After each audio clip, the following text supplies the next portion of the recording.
This morning, what we're going to look at is the start into using your markers.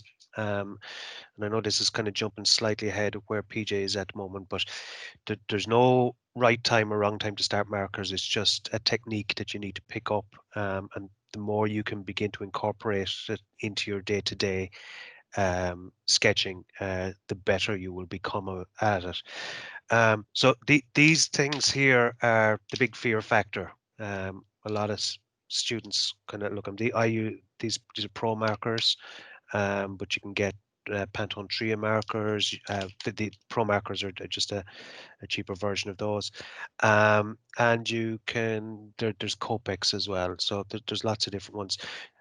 We would have asked you to get a cool gray, two cool grays. I think there were probably a 3 and a 6 or something, or a 2 and a 5, and a process black. That's enough to get started with.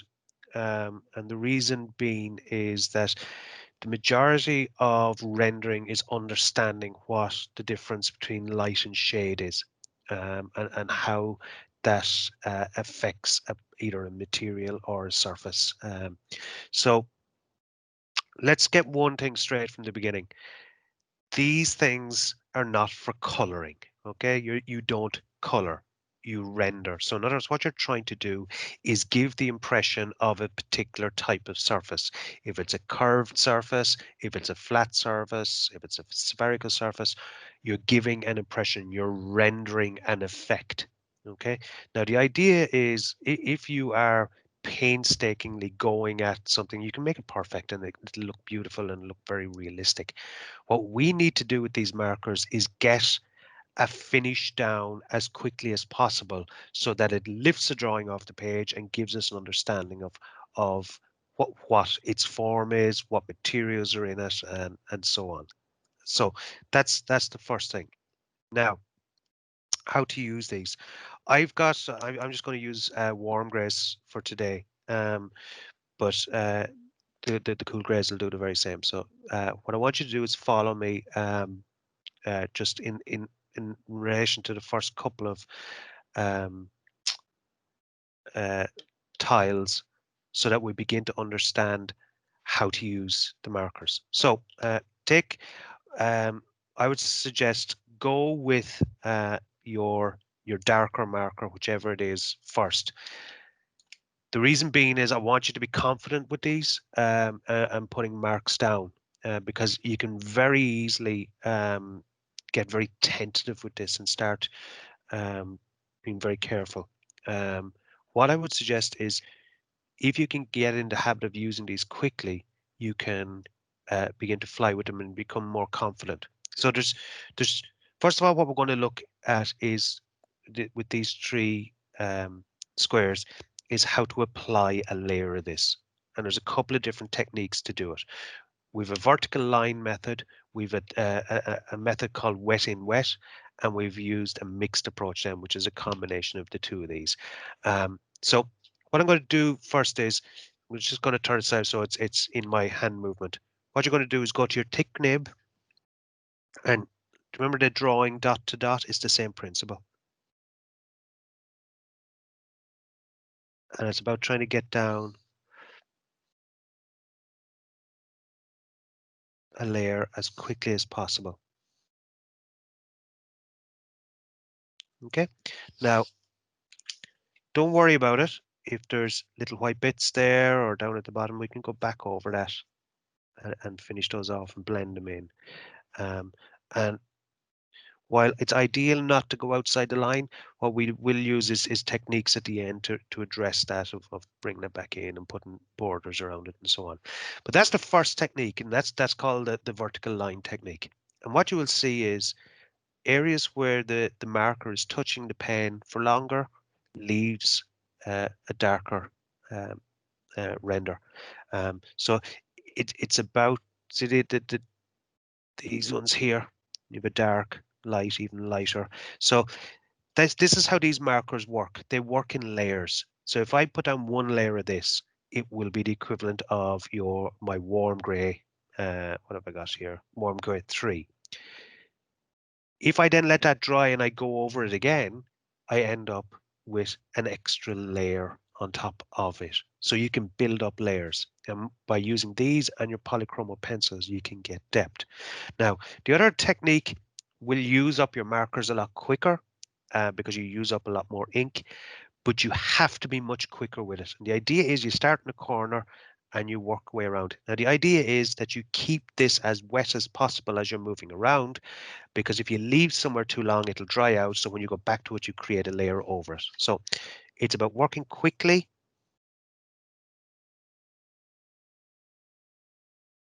and not letting it dry out.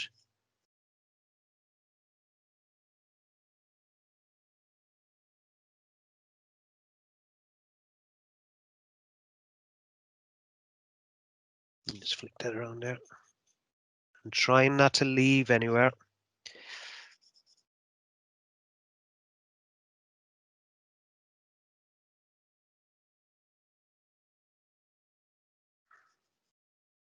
So again, now that's the kind of the wet in wet approach. And again, what you can see now is you've a much matter finish. You can kind of get a good flat surface, and that's these can be really good for if you want to create that face like on the cube and so on, because it is a flat color, whereas this can be a little bit more dynamic, kind of give an almost an element of movement to the part. So again, there's the double technique then where you can actually do our straight lines again.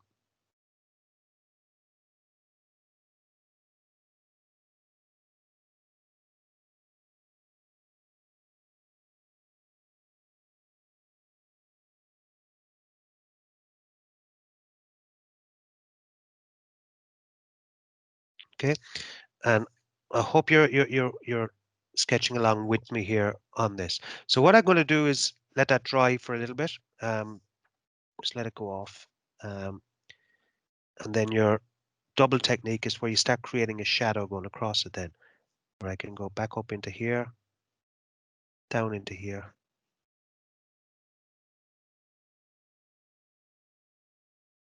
and create this shadow um, going across.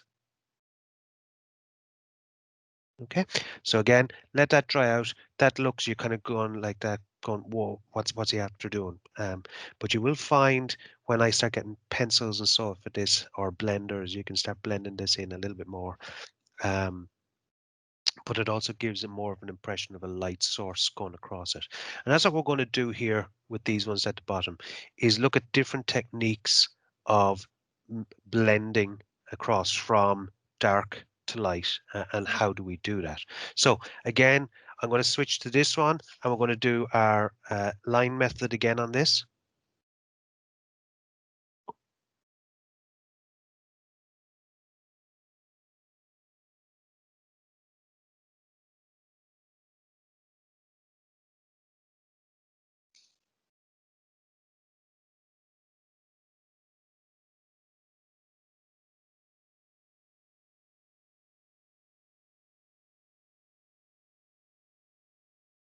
Okay, so again, you just let that dry.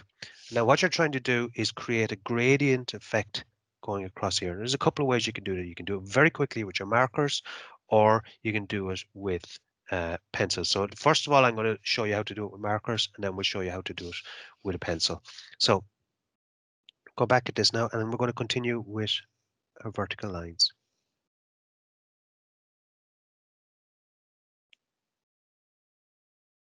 Okay. So again, you can see now that it's going into much more like the wet in wet approach. And again, let that dry again and again, go at it with another layer.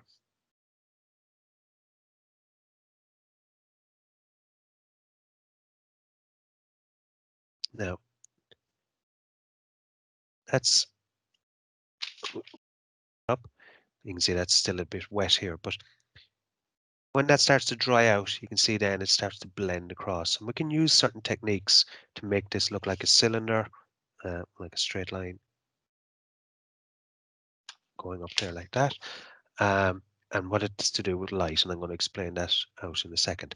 So that's one way. The other way we're going to do it is to do an approach where we're going to do the wet in again.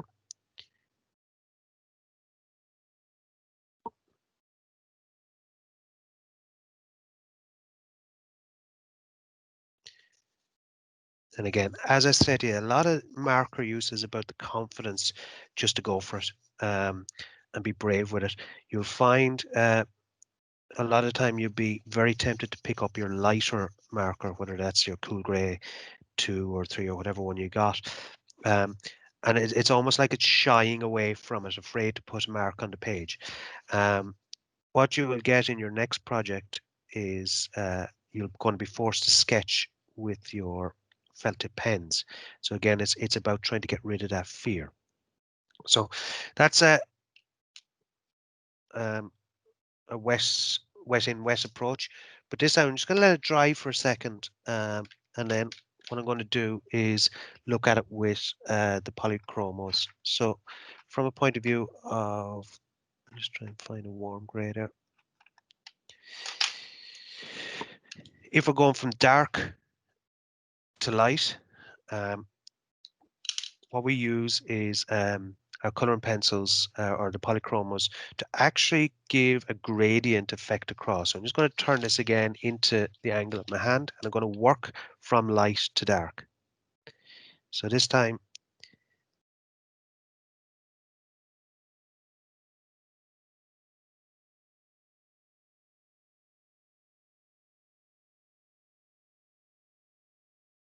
so you're given that impression. It's much more subtle,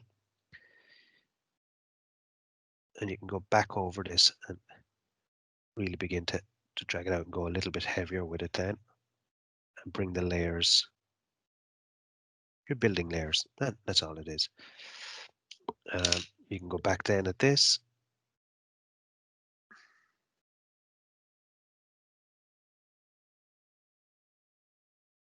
And it's the same principle. I'm just going to try and do this one a small bit just to give that impression.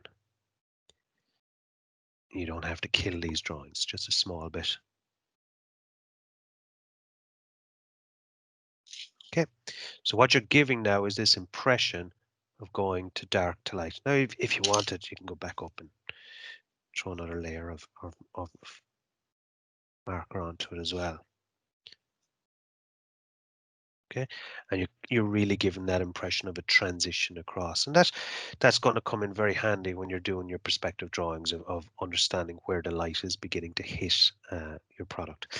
Again, other techniques then again, we've kind of done one up here where you're beginning to use the markers, but the other ones that are useful to use as well are this approach where you put down your darker shade first.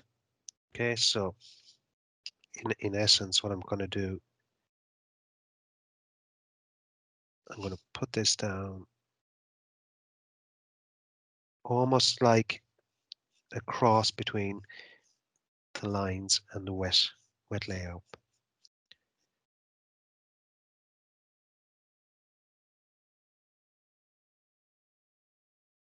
Okay, so it's given that impression that is going from dark to light. Now, instead of going it with it or going at it with pencils, I'm going to let that dry, and I'm just going to go with a lighter marker now. So this is a warm grey 1. But instead of just trying to fill in the gaps, because what will happen is you're going to go at these gaps, you're going to go over these edge, and it's going to darken up. Go over the whole thing.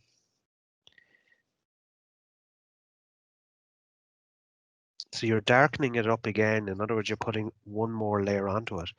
But now what's happening is you're beginning to put this bottom layer on it as well. But this time I'm going to finish that off as well like that.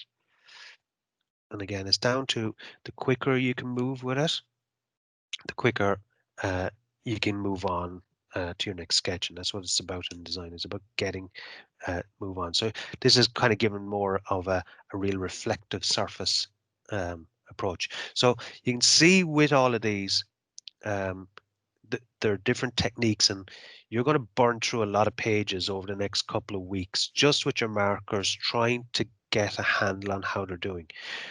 Now, that's the start of it. That's about trying to get your markers flowing and understanding how they work. And while I've used the thick nibs there, also practice with the smaller nibs, and I'm going to show you some more of that now in a minute. But in order to do that, I think just very quickly, I want to show you some products that get about how light works.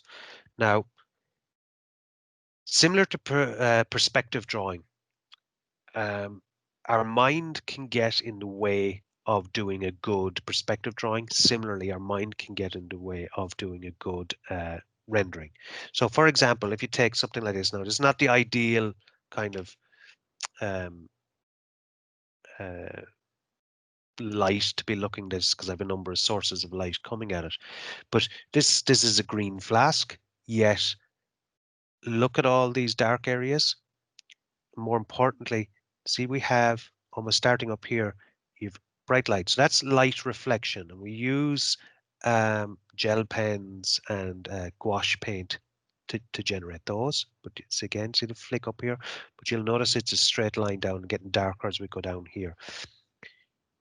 As we're bending around it then, it's getting darker, darker and darker. But do you see from about here to about there, you've got a really dark line, and then you've a white line, and it gets lighter and lighter right up to the edge. So it's light, dark, there's a white line there, dark, blending out into a white line, and then across, and it's similar on this side.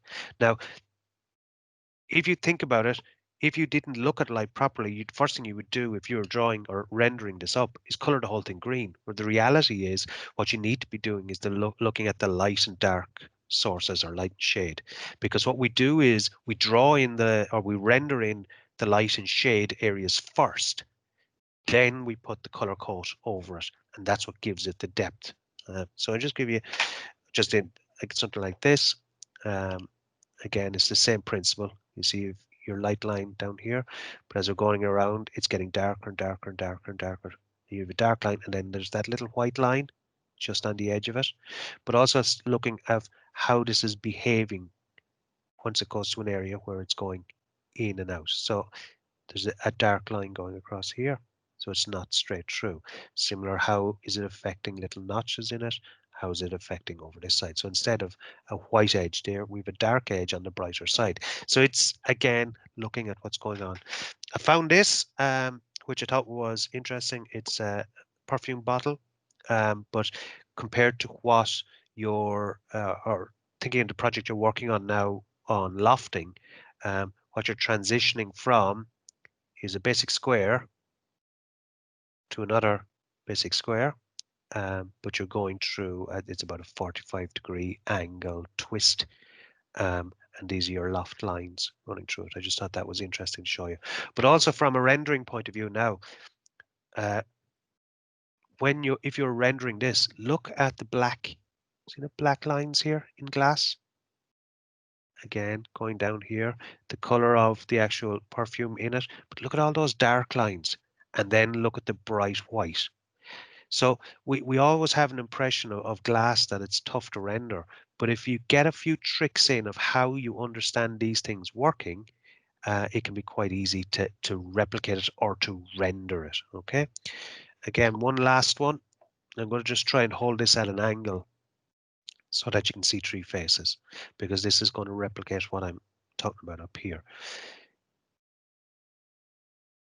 If you have a light source, and in this case, the light source is coming from up this direction, so that means it's hitting this face the most, then it's hitting this face, and it's hitting this face the least. However, even on the darker faces, look at the little reflective light along those edges. Again, even on the lighter one, there's little ones. But the difference between this and this one here is I've sharp edges, so they're easy transitions from that color to that color. However, if it's a curved transition, look how light affects it. We're saying this is the lightest face, but now that edge is highlighted more, similar to down here. So again, understanding how light behaves with different form factors is really, really important. And we're going to go through that a little bit more in a second. So let's get back to this here's our, I always depict this one as if you're thinking about this in layers, 3 layers, 2 layers, 1 layer. Okay.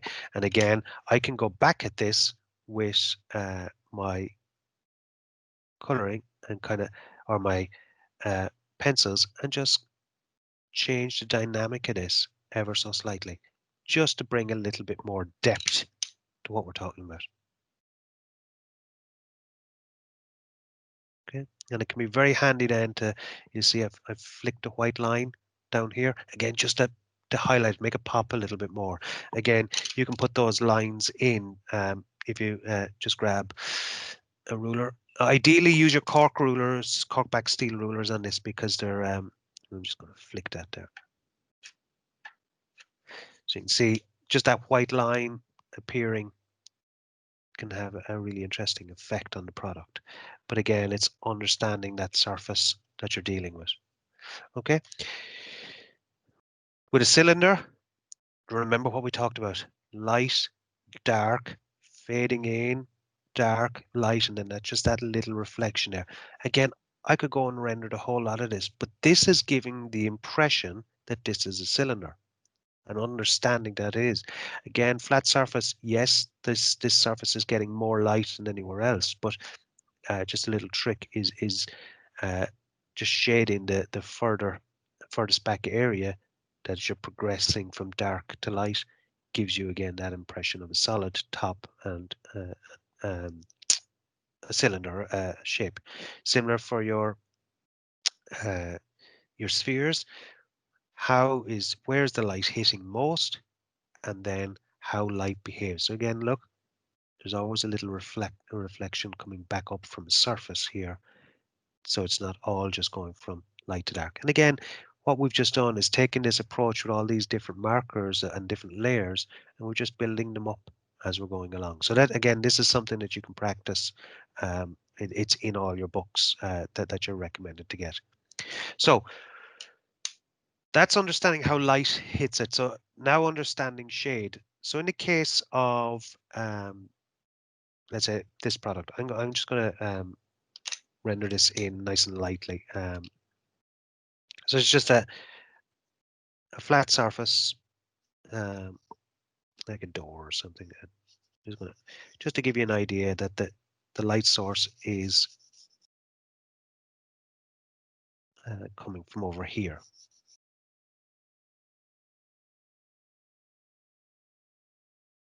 Again, get into the habit of working quick. Now, if you want, you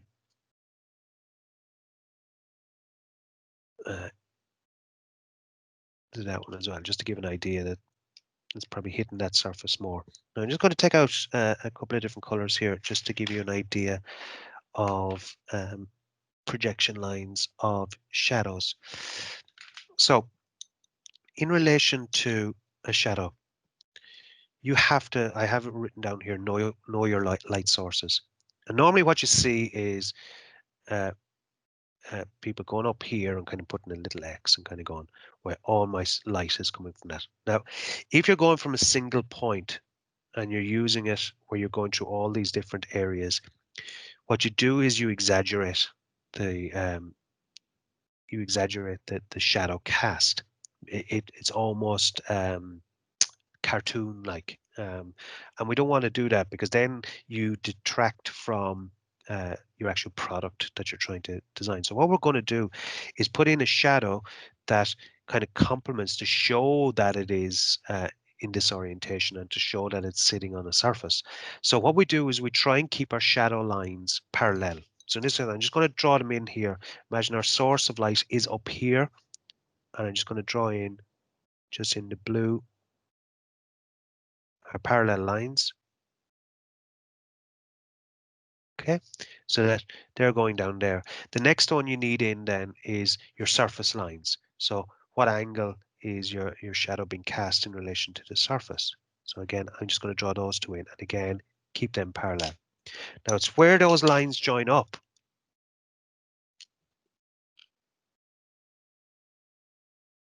is the important bit.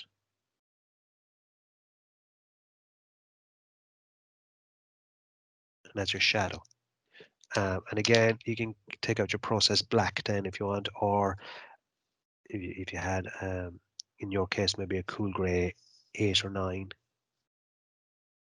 The black is a little bit more forgiving um, when it comes to layering up.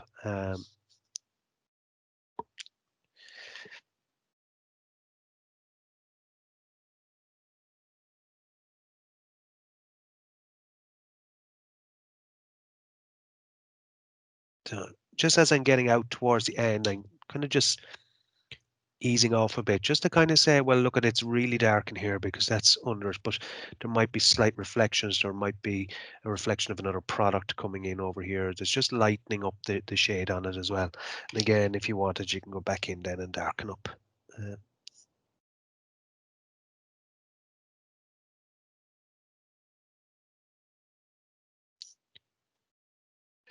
so you're given this idea um, that the thing is standing up.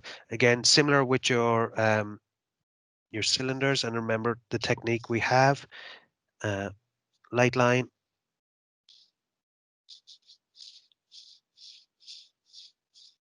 keeping straight, and you're going to blend it from dark to light, leave a gap. And that's a very simple way of doing a cylinder. Again, if you want to do that.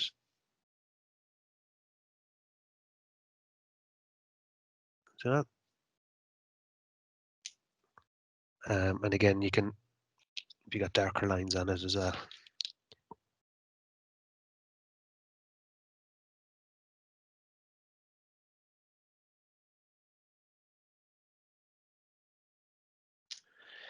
So again, is that, and it's again, it's the projection of your tangents of where it's hitting and bringing those down to your reflection. And then you can bring in your path on your surface across from the edges. And again, you have another cast shadow.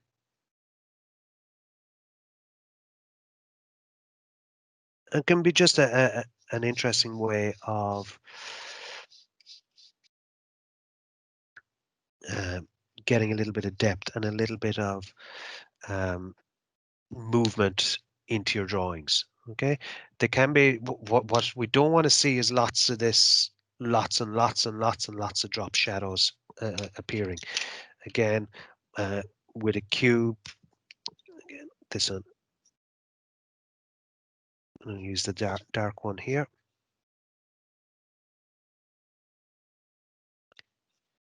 And you see, the more you're getting into it, the faster you're getting with it.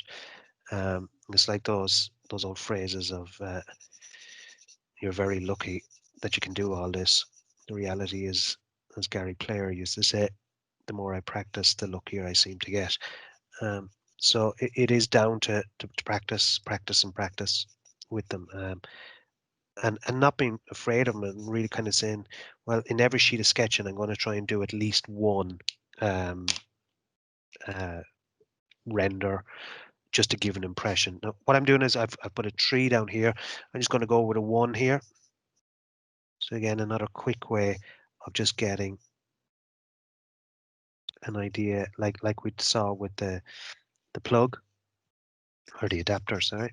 Um, and again, using our parallel lines, we can project down our different areas and bring across our projection lines. Okay, so again, if you want to use your black on it, fine. The black, when you actually put it up against your initial rendering, helps lift it because now you know that it's embedded on the ground. Um, Now the beauty with the tree markers over these the Pantone or the Pro markers is that they have a finer nib. So for real detailed elements, they can be brilliant.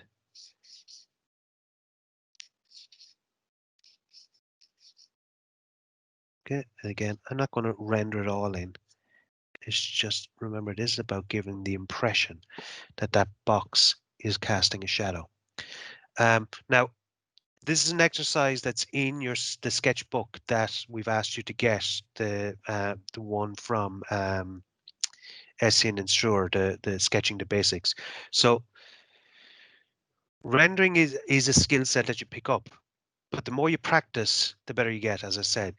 If you go through that book, you will find lots of great examples of how to do this. So in this case, again, just start thinking of where light is beginning to hit it, and you can get real depth into your drawing um, very, very quickly. Now, I'm going to go quick at this because I'm just conscious of the time, and there's something else I want to run on to with you as well.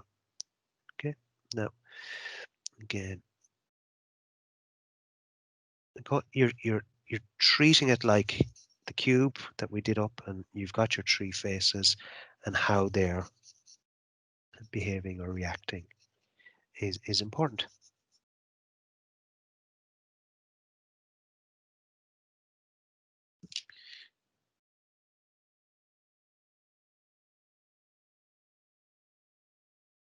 Okay, now that's really given the impression now of the three-dimensional element of the product. Now you can, again, like we did before, if you want to just kind of give a little bit more depth to it, but remember, it's not about coloring it in, it's about getting the faces to represent what you're doing. Okay, so there's a combination now where I'm doing the straight line approach, because I'm just going, that could be a little bit more of a reflective surface.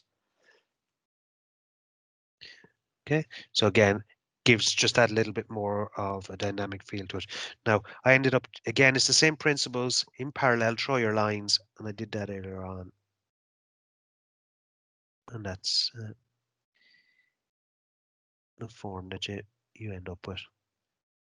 So it's just getting into the habit of sketching down the different shadows that are being cast. And again, sometimes with a rendering is knowing when to leave it, because you can overwork a rendering. So walking away from it can be equally as uh, important to your final drawing.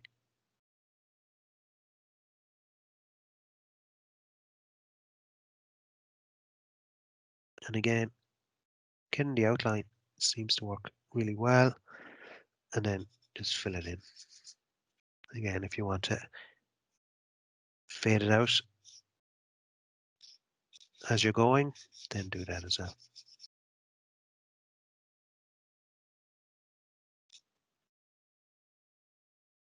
Okay, so you're really giving a good impression now of the product. Again, if you wanted to get into more detail, you know there's a shadow going to be cast down underneath the seat as well. But again, you're getting into this phase of, are you overworking it? And do you need to overwork it any more than that? Again, we're only dealing with light colors, so and light and shade. We're not dealing with adding kind of texture yet. We'll get into that later on. There's one quick one I wanted to show you on this before we do, and it's a simple technique, and that's cross hatching shading on drop shadows. So in other words, if you have a product that you want to give an idea that it's not just sitting flat on the ground, that its footprint is smaller than its width. Usually what we use is this cross hatching with it. So it's about trying to find the right angle with it, and it's equally spaced lines.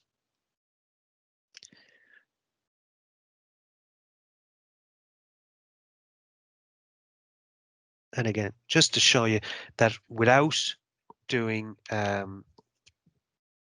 using markers, you can still create depth. I'm just going to use a thicker pen to just lift that of our page. So again, it's giving an impression, or you're rendering an impression. So that's working with light and shade. Now, there's a really good exercise in the Essien and Struer book that I want to run through as quickly as I can with you on it, and I want you to work on it. And it's this one. So if you flick, you haven't got this book. So what I'm going to do is kind of give you an idea of where it is and what it's doing, and then you can drive on with that. So it's on page 12 of the sketching book, and it's in the library if you want to get it. Um, but the idea is that they've drawn down loads of elevations of drawings, but we know this is a cylinder with a dome top on it, or a sphere, or kind of an egg shape here with parts going out of it. But starting to really just get a handle on how light is affecting it. So again, we've done this one before. Let's draw it out again. So straight line up the edge.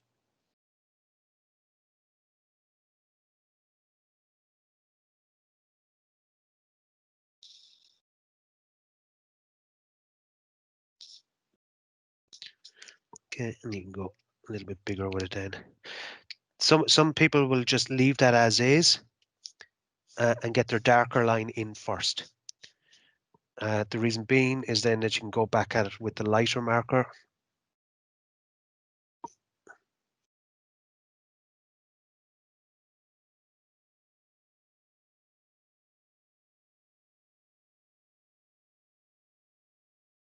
Then,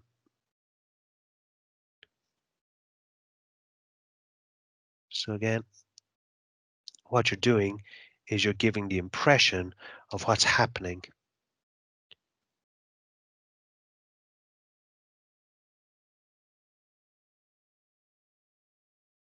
Okay, so it says cylinder. Okay, now then you can get into these things where you have your pyramid kind of shape, or this conical shape. What's really important is understanding how that behaves again. Again, it's everything goes from the top, but it splays out. So it gets bigger at the bottom than it does at the top. A lot of people make a mistake and put a very even surface on this, where it's almost the same thickness, and it just doesn't work. So again, also have my light shot, source in there. And again, if you wanted to go with the lighter one,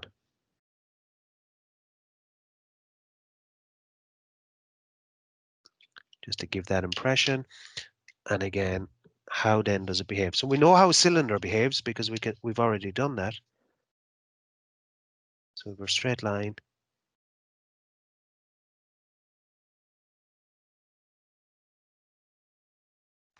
But now we have a cap. And how that, remember, gets bigger here because this is now fading away. And again, bring in your lighter marker again.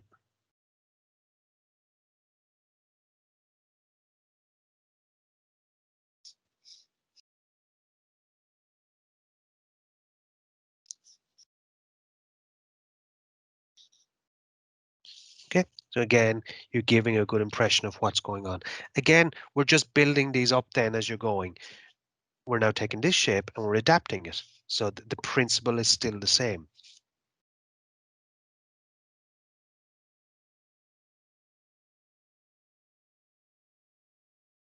This time I'm not going to over egg it. Nice and slight, because remember now, the light can get more around that. It's similar to here. So I don't need to work it as much.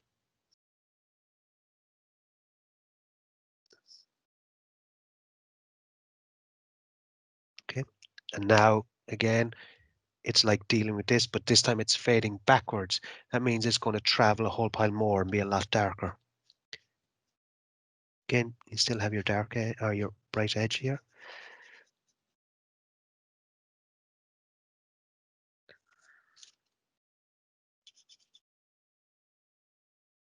Okay, and this time you have a cylinder. But remember, we've already done this. It's the same principle.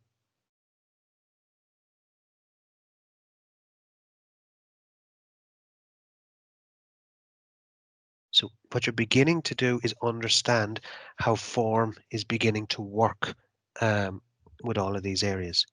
So light bit there. This time it's on a line down. Principle is still the same.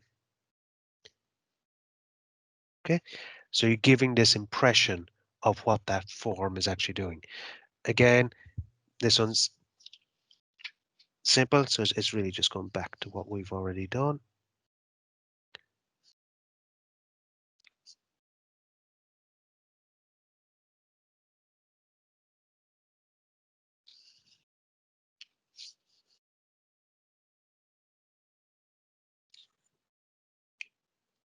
Just switch the markers there.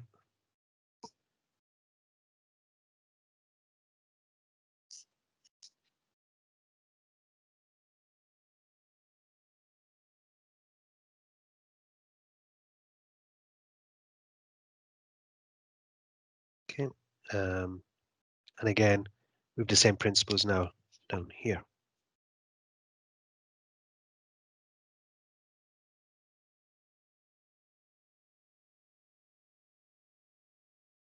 Sometimes you don't even need to add in the double layer, because what you're trying to do is just give that impression.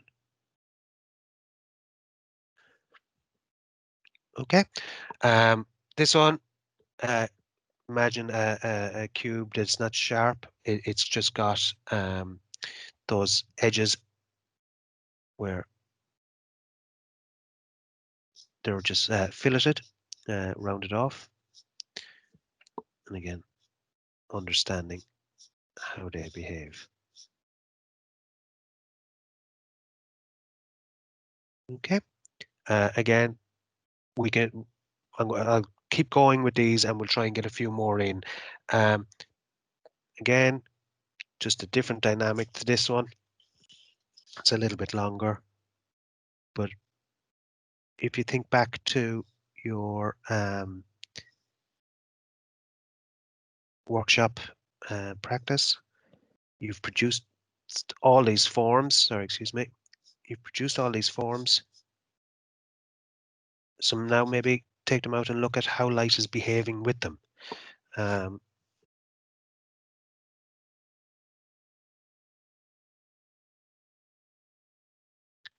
again, back at this.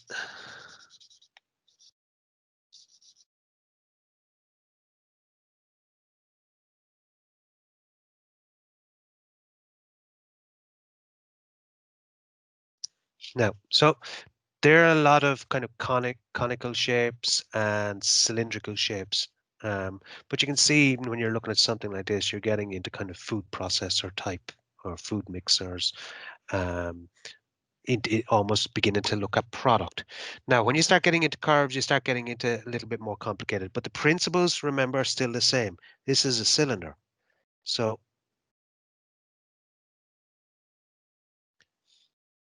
so treat it as a cylinder.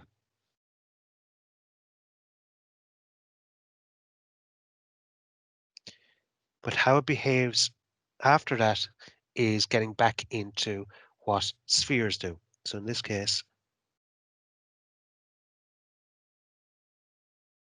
again, it's just about giving that impression. That's what it's doing. And that's how the light is hitting it. And at the bottom then, it's a little bit more pronounced.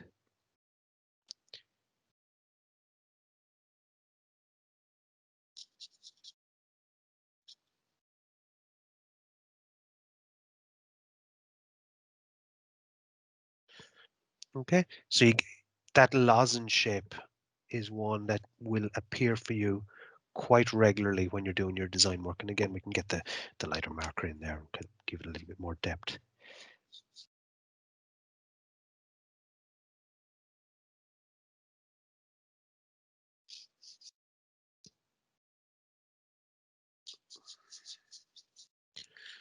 Okay, the sphere, as we saw earlier, it's about almost the light hitting it here.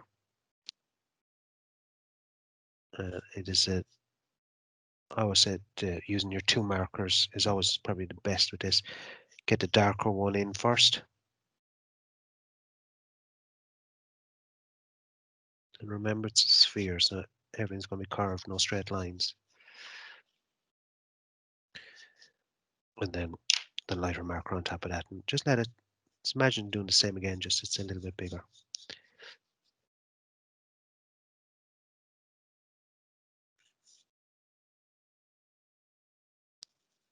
And again, filling in those different areas. Now, you might be looking at kind of going, oh, it's like it's very basic. But again, the essence is you've now taken what is an elevation drawing and put it into a three-dimensional shape, or the impression of what a three-dimensional shape actually is. So another one there then is this. So with our elliptical ones, it's just a little bit harsher than our sphere. Again, another shape that you're going to use a lot in your design work. So understanding how you render it could save you a lot of time trying to mess around with those skeletal lines. If you can get that straight off the bat. And again, similar to what's up above. So it's all you're trying to do is practice your techniques.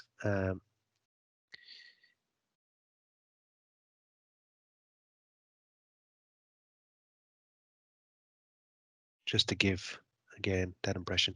This time what we're going to do is imagine that it's a box where you can actually look into. So the impression you're given now is just a little bit different. Okay, so that's concaved, and then you're in here.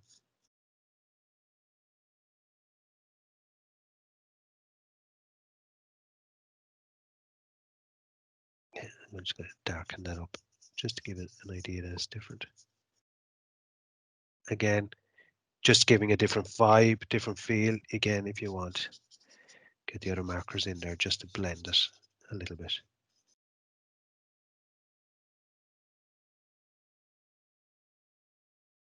Okay, so we're nearly there. I'm going to finish going through these because there's just a small little tricks to a few more of them. So again, now we've our conical shape running in reverse. So the principles this time very similar.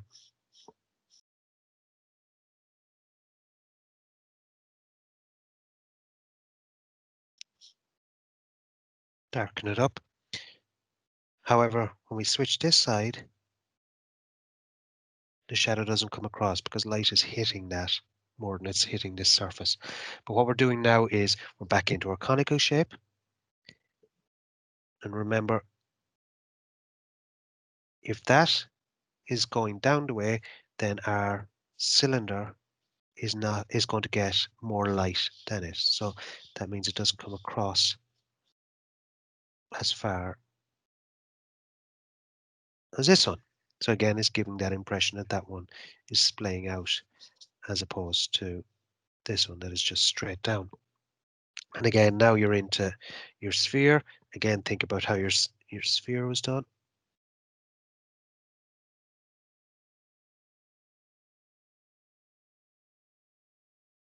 Okay, and again, remember, it's now disappearing away from the light. So it's just that little bit more. So I'm just going to do the basics on this now. Okay, again, something that you could almost imagine it being some kind of a food blender or mixer um, type product or dispensing product, I don't know. But again, all you're trying to do is look at basic geometric build-up and how light responds to each of those. Again, start with the cylinder.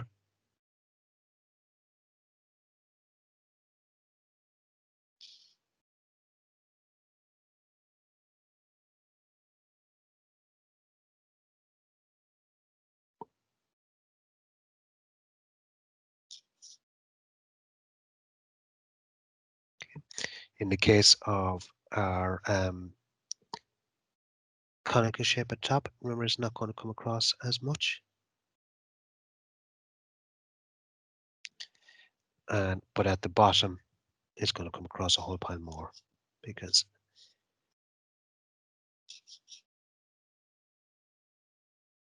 it's hidden from our main light source. Okay, again, just blend them really quickly.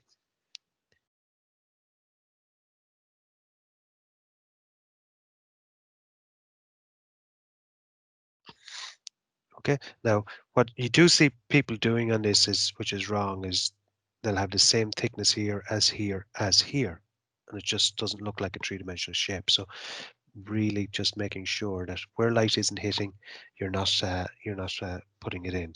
So in this case, just get in the habit of working around different shapes. It's the same principle. We've already done this elsewhere. Look over here.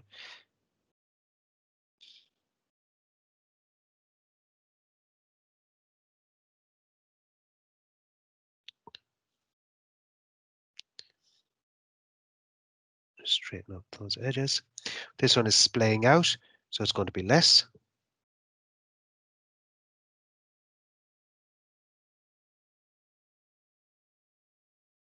We've already seen how these work.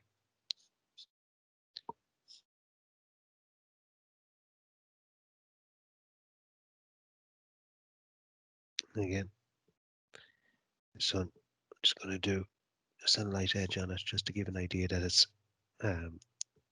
just a filleted edge. Again,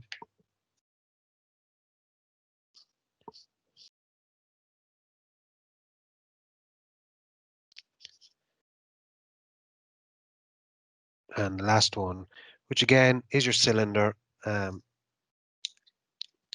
here.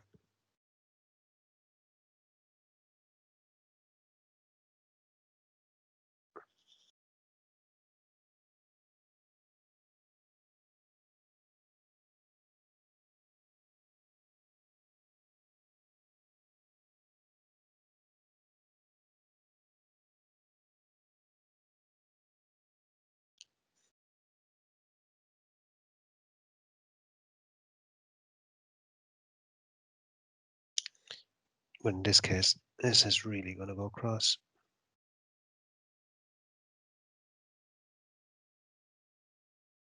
But this one isn't. Just a small bit. And again, just finishing off, you might even have some on the top there.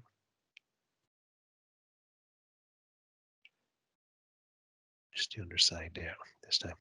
Okay, so that gives you a good example how you can take something that is very two-dimensional and make it pop, make it look like a three-dimensional form. And this is all about, so if we take the two sheets that we've done today, this is all about just light and shade. Forget color. This is about trying to get depth into a product. So what I would suggest over the next week is look at these type of exercise. I'll give you a template for this one, but what it really is about getting comfortable with using your markers, trying out a little bit of shading, and start looking for opportunities to applying this into your sketch work, just to make one or two things stand out. The project that you're working on at the moment is perfect for this. The next project that you're going on to is going to be even better for this.